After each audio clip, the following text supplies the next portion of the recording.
In the heart of the city, where the shadows loomed large, stood St. Agnes Hospital.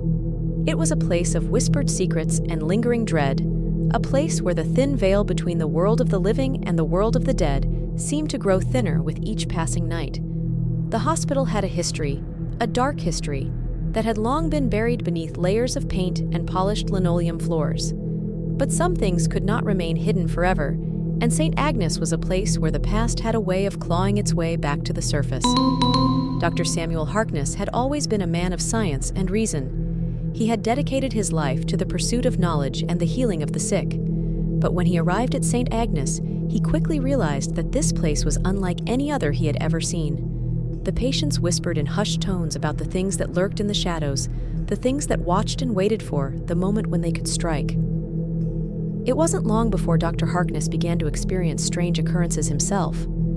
Footsteps in empty corridors, voices that whispered in the dark, and the feeling of being watched were a daily part of life at St. Agnes. But it was the dreams that haunted him the most. In his sleep, he would wander through the darkened halls of the hospital, following a trail of blood that led to a locked door.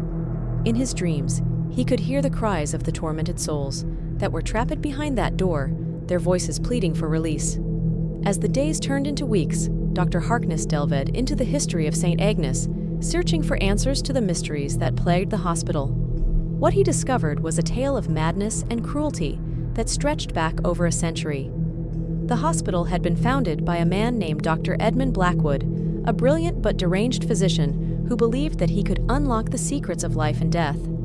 Under the guise of treating the mentally ill, Dr. Blackwood conducted gruesome experiments on his patients, subjecting them to unspeakable horrors in the name of science. Dr. Harkness soon realized that the spirits of those tortured souls still lingered within the walls of St. Agnes, trapped in a never-ending nightmare. They had become something other than human, twisted and malevolent, their only desire to inflict the same pain and suffering that had been inflicted upon them. They had become the things that the patients feared, the things that lurked in the shadows. One evening, as Dr. Harkness was studying old medical records in the hospital's archives, he came across a diary written by Dr. Blackwood himself. In the diary, Dr. Blackwood detailed his experiments in chilling detail, describing the screams of his victims and the thrill he felt as he delved deeper into the unknown. It was clear that Dr. Blackwood had been a man consumed by a madness that defied all reason, a madness that had infected the very walls of St. Agnes. With each passing day, Dr. Harkness grew more obsessed with the secrets of the hospital. He believed that he could find a way to free the tormented souls that still dwelled within its walls, to bring an end to the reign of terror that had haunted St. Agnes for so long. But as he delved deeper into the darkness, he began to lose himself in the process. His obsession with the past drove him to the brink of madness, and he began to see and hear things that others could not. One night, as he wandered the hospital's dimly lit corridors, Dr. Harkness heard a voice calling to him from a locked door. The voice was plaintive and filled with despair, and it seemed to come from the other side of the door that had haunted his dreams.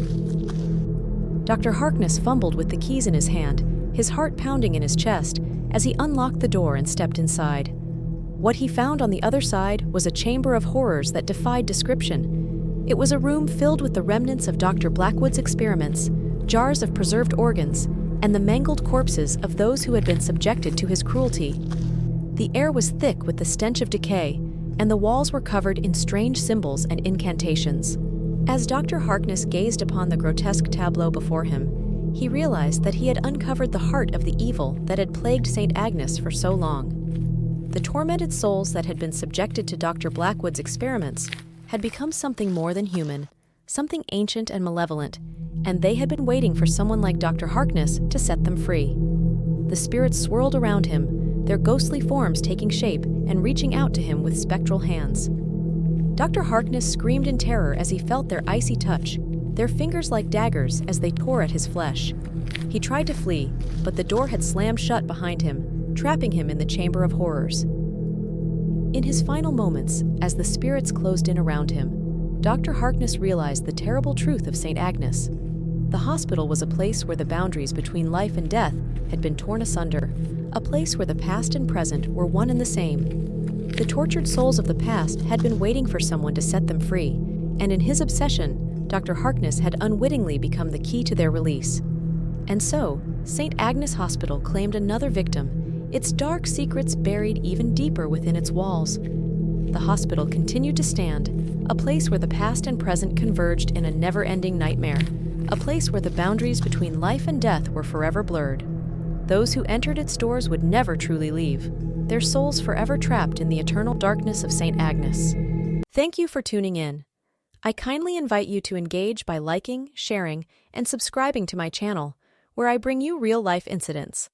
Your support fuels my ability to craft more videos tailored to all of you.